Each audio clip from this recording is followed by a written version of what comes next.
Hi! Welcome to Vinayak star kitchen. ఈరోజు recipe కంది గింజలతో పూరి ఎలా ప్రిపేర్ చేసుకోవాలో చూపిస్తాను. ఇది చాలా రుచిగా ఉంటాయండి ఈ పూరీలు. ఎవ్వరూ ట్రై చేసి ఉండరు. ఒక్కసారి ట్రై చేయండి. ఇప్పుడు ఈ కంది గింజల పూరీలను ఎలా ప్రిపేర్ చేసుకోవాలో చూపిస్తాను. అంతకంటే ముందు నా ఛానల్ని ఫస్ట్ టైం చూస్తున్న వాళ్ళు సబ్స్క్రైబ్ చేసుకొని లైక్ చేయండి. ఇప్పుడు ప్రిపరేషన్ చూద్దాం. కంది గింజల్ని ఇలా గింజలు ఒలుచుకున్నాను నేను. ఇలా కంది గింజల్ని తీసుకొని వీటిని 2 టైమ్స్ బాగా క్లీన్ చేసుకోవాలి. ఇప్పుడు వీటిని ఒక గంజులో వేసుకొని 1 గ్లాస్ వాటర్ కూడా వేసుకొని ఒక 50% ఉడికించుకోవాలి. ఇవి మరి మెత్తగా ఉడకనవసరం లేదు. ఒక 50% ఉడికితే సరిపోతుంది. చూడండి చూపిస్తాను. ఇలా హ్యాండ్తో ప్రెస్ చేస్తే మనకి ఇలా చునిగితే సరిపోతుంది. ఇప్పుడు స్టవ్ ఆఫ్ చేసి పక్కకి దించుకోవాలి. వీటిని వాటర్ మొత్తం తీసేసి ఒక మిక్సీ జార్లో గింజలను వేసుకోవాలి. ఇలా 50% ఉడికిన గింజల్ని వేసుకొని ఇందులోనే ఒక పచ్చిమిర్చి, ఆ తర్వాత రుచికి సరిపడా సాల్ట్ వేసుకుంటున్నాను. ఇప్పుడు వీటిని మనం గ్రైండ్ చేసుకోవాలి. మరి మెత్తగా కాకుండా ఇలా కచ్చా పచ్చాగా గ్రైండ్ చేసుకొని ఒక బౌల్లో వేసుకొని పక్కన పెట్టుకోండి. ఇప్పుడు పిండి ఎలా కలుపుకోవాలో చూపిస్తాను. ఒక బౌల్ తీసుకొని ఇందులో 1 కప్పు మైదా పిండి తీసుకుంటున్నాను. ఈ పిండిని జల్లించి తీసుకోవాలి. ఇప్పుడు ఇందులో రుచికి సరిపడా సాల్ట్, ఆ తర్వాత 1 టేబుల్ స్పూన్ షుగర్ వేసుకుంటున్నాను. ఇందులోనే 2 టేబుల్ స్పూన్ల నూనె వేసుకొని పిండిని బాగా కలుపుకోవాలి.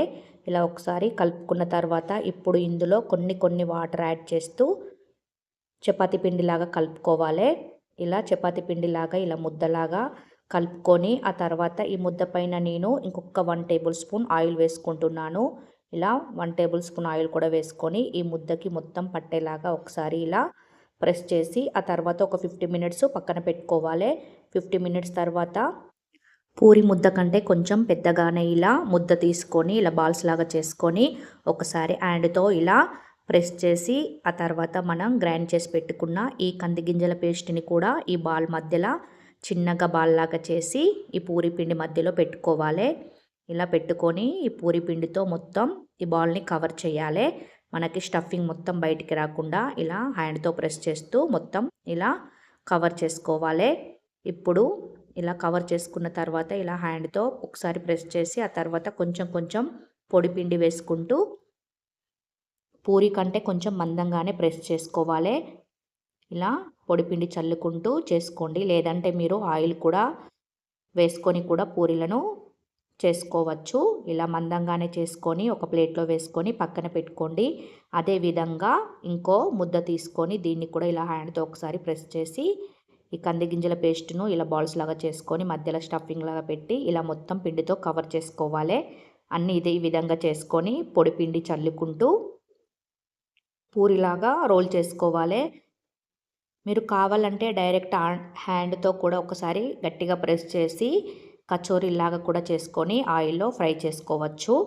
ఇప్పుడు వీటిని అన్నీ ఇదే విధంగా చేసుకొని పక్కన పెట్టుకోవాలి. ఇప్పుడు ఒక కడాయి పెట్టుకొని ఇందులో ఫ్రైకి సరిపడా ఆయిల్ వేసుకొని ఆయిల్ హీట్ అయిన తర్వాత మనం చేసుకున్న పూరీలను ఈ ఆయిల్లో వేసుకొని ఇలా పూరి పైన ఇలా ఆయిల్ మొత్తం పైన వేసుకుంటూ 2 సైడ్స్ తిప్పుకుంటూ పూరీలని కాల్చుకోవాలి. చూడండి ఎంత చక్కగా పొంగుతున్నాయో. వీటిని ఇప్పుడు ఒక ప్లేట్లో వేసుకొని పక్కన పెట్టుకోండి. అదేవిధంగా ఇంకో పూరిని కూడా ఇలా వేసుకొని ఆయిల్ మొత్తం పైన వేసుకుంటూ 2 సైడ్స్ తిప్పుకుంటూ పూరీలని కాల్చుకోవాలి. అన్ని పూరీలు చక్కగా పొంగుతాయండి. లోపల మనకి స్టఫింగ్ కూడా చక్కగా కుక్ అయిపోతుంది. మీరు కావాలంటే కంది గింజల్ని పచ్చివే గ్రైండ్ చేసుకొని ఆ తర్వాత 1 టేబుల్ స్పూన్ ఆయిల్ వేసుకొని అందులో జీలకర్ర, ఆవాలు వేసుకొని ఈ కంది గింజల పేస్ట్ కూడా వేసుకొని ఒక 2 మినిట్స్ ఫ్రై అయిన తర్వాత కూడా స్టఫింగ్ లాగా పెట్టుకోవచ్చు. లేదంటే ఇలా నేను చూపించిన విధంగా కూడా చేసుకోవచ్చు. టేస్ట్ మాత్రం చాలా సూపర్గా ఉంటాయి. అన్నీ ఇదే విధంగా కాల్చుకొని ఒక ప్లేట్లో వేసుకొని సర్వ్ చేసుకోవడమే. ఇవి పిల్లలకి మార్నింగ్ టైం టిఫిన్ లాగా కూడా బాక్స్లో పెట్టచ్చు. వేడిగా ఉన్నప్పుడు తింటేనే ఇవి టేస్ట్ చాలా బాగుంటాయండి. చూపిస్తాను చూడండి. మనకి లోపల కూడా ఎంత చక్కగా కుక్ అయిపోయిందో. మీరు కూడా ఒకసారి ఇలా ట్రై చేయండి. కంది గింజలు మనకి ఇప్పుడు ఎక్కడ చూసినా అవైలబులే ఉంటాయి కాబట్టి. వీడియో కనుక మీకు నచ్చినట్లయితే ప్లీజ్ సబ్స్క్రైబ్ చేసుకొని లైక్ చేయండి. Thank you for watching. Bye.